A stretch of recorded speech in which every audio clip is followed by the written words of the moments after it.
نو منتخب صدر کی حلف برداری میں شریک ہوں گے۔ طاہر صادق صاحب جو ہیں، آپ کو معلوم ہے کہ یہ 9 مئی میں ان کو ڈالا ہوا ہے، طاہر صادق صاحب کو، اور ان کو گرفتار کرنے کے لیے بہت زیادہ جتن بھی کیے گئے۔ ان کے داماد کے ہوٹل پر بھی جو ہے وہ چھاپے مارے گئے۔ ایمان طاہر کے والد ہیں اور ان کو بھی، وہ بھی زیر عتاب ہیں، اور چودھری پرویز الہی صاحب سے بھی ان کا قریبی عزیز ہیں یہ۔ تو بہرحال طاہر صادق صاحب بھی جائیں گے جی۔ اس کے بعد اگلی یہ جیتے بھی ہوئے ہیں اور ان کے پاس فارم 45 ہے، فارم 47 دیا ہوا ہے نون لیگ کے آفتاب شیخ صاحب کو۔ تو یہ تو ہو گئی طاہر صادق صاحب کا۔ اور حلف برداری کی تقریب میں جی سجاد برقی صاحب جو ہیں وہ بھی جا رہے ہیں پاکستان تحریک انصاف کے، اور وزیر اعظم عمران خان کے مشیر برائے عالمی امور عاطف خان بھی اس میں شریک ہوں گے، اس حلف برداری کی تقریب میں، اور اس کے ساتھ ساتھ جنید بشیر صاحب بھی شامل ہوں گے۔ اور سابق وزیر اعظم عمران خان کے جو قریبی ساتھی ہیں سلمان احمد نون پرسنالٹی، وہ بھی اس میں شریک ہوں گے جی۔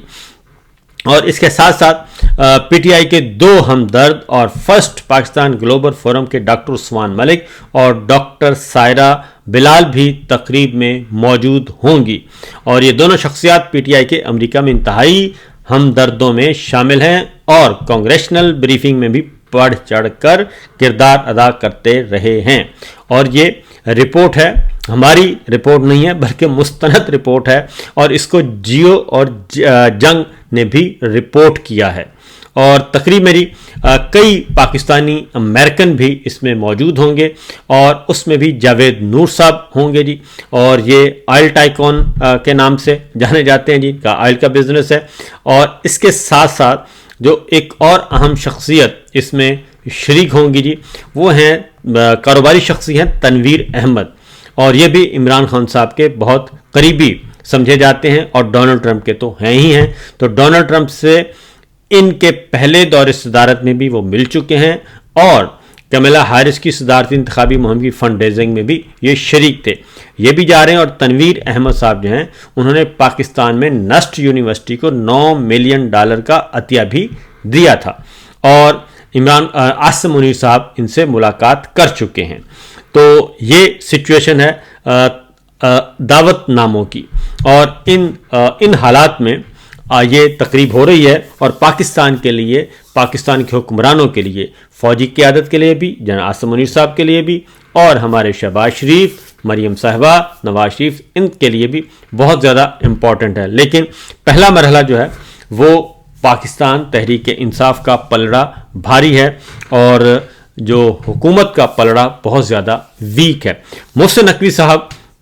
جو ہیں وہ اس سے فائدہ اٹھانے کی کوشش کریں گے، اور وہ ان کا خیال ہے، ان کو اس لیے بھیجا ہے کیونکہ جناب عاصم منیر صاحب نے ہی اصل میں ان کو بھیجا ہے، اور جناب عاصم منیر صاحب کی ہی وہ نمائندگی وہاں پہ کریں گے، اور اس طریقے سے نمائندگی کریں گے۔ اس کے بعد ان کی کچھ ملاقاتیں ہونی ہے جی، اور ملاقاتوں کا سلسلہ بھی ان کا ہوگا۔ دوسرا ایک اور جی جو خبر ہے ہمارے پاس امپورٹنٹ، وہ خبر ہے کہ پاکستان کی فوجی اور سیاسی قیادت، جو کہ حکمراں قیادت ہے فارم 47 کی، ان کے لیے کافی مسائل ہیں۔ امریکہ میں پاکستان تحریک انصاف کے رہنما عاطف خان صاحب جو کہ اس میں شریک ہو رہے ہیں حلف برداری میں، انہوں نے یہ کہا ہے کہ پاکستان کی کاروباری شخصیات اور مختلف تنظیمیں نو منتخب امریکی صدر ڈونلڈ ٹرمپ کو ایک مشترکہ خط لکھ رہی ہیں، اور اس مہینے کے اختتام تک کانگریس میں ایک قرارداد پیش کرنے کی تیاری بھی مکمل کر لی گئی ہے۔ اور امریکی صدر کے نام خط اور قرارداد میں پاکستان کی 20 سے زائد بڑی شخصیات کے نام ہیں جنہوں نے ووٹ چوری اور رجیم چینج میں اہم کردار ادا کیا تھا۔ ان کے امریکہ میں داخلے پر پابندی اور ان کے اثاثے منجمد کرنے کی استدعا کی جائے گی۔ عاطف خان صاحب نے یہ کلیم کیا ہے کہ پاکستانی نژاد امریکیوں نے ٹرمپ سے ان شخصیات کے لیے ایس ڈی این سٹیٹس کا مطالبہ کیا ہے۔ ایس ڈی این سٹیٹس کا کیا مطلب ہے؟ اسپیشل ڈیزگنیٹڈ نیشنلز دنیا میں کہیں پر بھی امریکی سروسز کا استعمال نہیں کر سکتے۔ یہ آفر یہ ڈیبٹ کارڈ کریڈٹ کارڈ یہ افراد جو ہیں یہ ڈیبٹ اور کریڈٹ کارڈ کا استعمال بھی نہیں کر سکیں گے، جی میل، ایکس، فیس بک کا اکاؤنٹ نہیں کھول سکیں اور دنیا بھر میں کہیں پر بھی بینکنگ سروس کا استعمال نہیں کر سکیں گے۔ یہ ایک اہم ترین ڈیولپمنٹ ہے۔ اور عاطف خان صاحب نے یہ بھی کہا ہے کہ 22 جنوری کو کانگریس میں ریپبلکنز اور ڈیموکریٹس کے نمائندگان کے سامنے پاکستان کے حالات پر اہم بریفنگ بھی رکھی گئی ہے، اور اس سے پہلے امریکی صدر کو بھی خط چلا جائے گا اور پھر رواں ماہ کے اختتام تک قرارداد بھی پیش ہو جائے گی۔ تو حکومت پاکستان کے لیے حالات بہت سنگین ہو جائیں گے، کیونکہ ٹرمپ کے تمام اراکین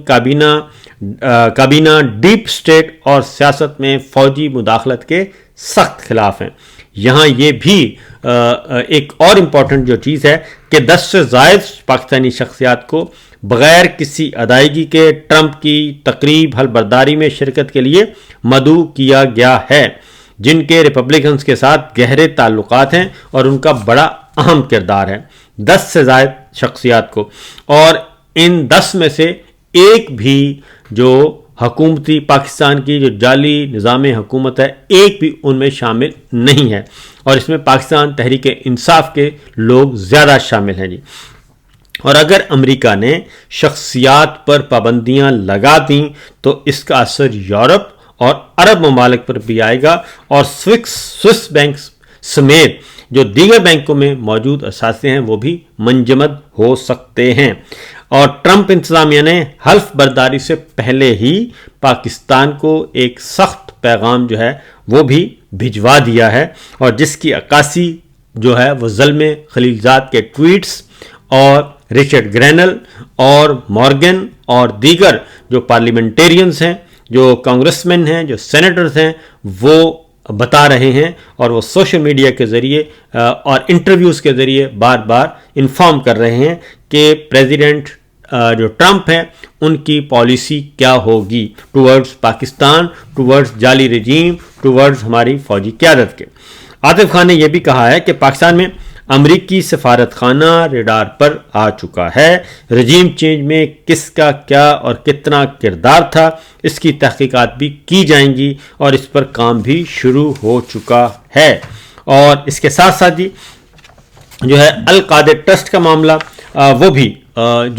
وہ بھی بتا دوں کہ القادر ٹرسٹ کیس میں عمران خان صاحب کو جو سزائیں، بشرا بی بی کو سزائیں سنائی گئی ہیں، ان کا بھی پوسٹ مارٹم ہو چکا ہے، تیا پانچا ہو چکا ہے، اور برطانوی عدالت کا فیصلہ بھی ڈسکلوز ہو چکا ہے، NCA کی رپورٹ بھی ڈسکلوز ہو چکی ہے، اور اس میں ہمارے جو کولیگز ہیں، ہمارے احمد نورانی جو ہیں وہ اس پہ بہت اچھی رپورٹ دے چکے ہیں، متی اللہ جان دے چکے ہیں، تو اس میں مفصل رپورٹ آ چکی ہے جس کے مطابق القادر ٹرسٹ کا کو کیس ہے وہ سارے کا سارا اس میں سے ہوا نکل چکی ہے۔ اور اس کی وجہ یہ ہے کہ برطانیہ میں جو معاملہ طے ہوئے، جو ایگریمنٹ ہوا، اس کے بہت سے امپورٹنٹ حصے جو ہیں وہ ریکارڈ کا حصہ نہیں بنائے گئے، اور اس کو احتساب عدالت کے فیصلے میں اس کو رپورٹ نہیں کیا گیا، بلکہ وہاں پہ بھی انٹلیکچولی ڈس آنیسٹی کی گئی، دانشورانہ قسم کی بددیانتی کی گئی، علمی بددیانتی کی گئی کہ جو عمران خان صاحب کو اور گورنمنٹ آف پاکستان کو جو سپورٹ کرتے تھے سارے کے سارے پیراگرافز وہ نہیں رپورٹ کیے گئے، ان کو ہڈن رکھا گیا، مخفی رکھا گیا، تو لہٰذا یہ سلسلہ بھی چل رہا ہے۔ اور القادر ٹرسٹ کیس میں اس کی وجہ سے جتنی یہ ساری کی ساری رپورٹس منظر عام پہ آ چکی ہیں، اور اس کے بعد جو مزید پریشر آ رہا ہے۔ دوسری خبر ہے جی ٹیلی گراف کی رپورٹ ہے، اور دا ٹیلی گراف نے ایک رپورٹ شائع کی ہے جس میں انہوں نے کہا ہے کہ عمران خان اور بشرا بی بی کو القادر ٹرسٹ کیس میں سزا سنا کے پریزیڈنٹ ٹرمپ کے ساتھ الجھنے کی پالیسی کا اناؤنس کی گئی ہے پاکستان کی ملٹری اور سیاسی حکومت کی طرف سے، اور یہ میسج جو ہے یہ اس طریقے سے یہ جا رہا ہے کہ جیسے پاکستان کی جو موجودہ رجیم ہے اس وقت مسلط ہے، وہ پریزیڈنٹ ٹرمپ کے ساتھ